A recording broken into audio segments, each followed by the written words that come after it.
Hello friends, మా hostel వాళ్ళైతే trip conduct చేశారు. అది ఎక్కడికో కాదండి, ఎవ్రీ గర్ల్ తన గర్ల్ గ్యాంగ్తో లైఫ్లో ఒక్కసారైనా వెళ్ళాలనుకునే ప్లేస్ అది.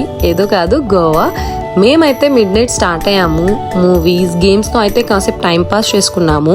మేము వెళ్ళిన రూట్ గురించి అయితే పక్కా మాట్లాడుకోవాల్సిందే. మాకైతే కేరళ వైబ్స్ వచ్చాయి అండ్ ఆల్సో మాకు వెదర్ కూడా కొంచెం సపోర్ట్ చేసింది. ఈ జర్నీ అయితే మెమరబుల్ అనే చెప్పాలి. మేము డే 1 నార్త్ గోవాలో ఉన్న అగోడా ఫోర్ట్ అయితే విజిట్ చేశాము. ఈ ఫోర్ట్ అయితే 17th century Portuguese best preserved construction. దీంట్లో లైట్ హౌస్ కూడా ఉందంట.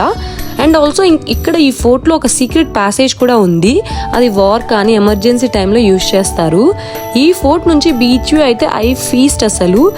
మేము ఆ ఫోర్ట్ విజిట్ చేసి వచ్చేలోపు మా హాస్టల్ వాళ్ళైతే లంచ్ కూడా ప్రిపేర్ చేసేసారు. సో ఇంకా అక్కడే లంచ్ చేసేసుకొనేసి స్టేకేషన్కి అయితే స్టార్ట్ అయ్యాము. మీకు ఇలాంటి గోవా కంటెంట్ వీడియోస్ కావాలంటే ఏం చేయాలో తెలుసు కదా. ప్లీజ్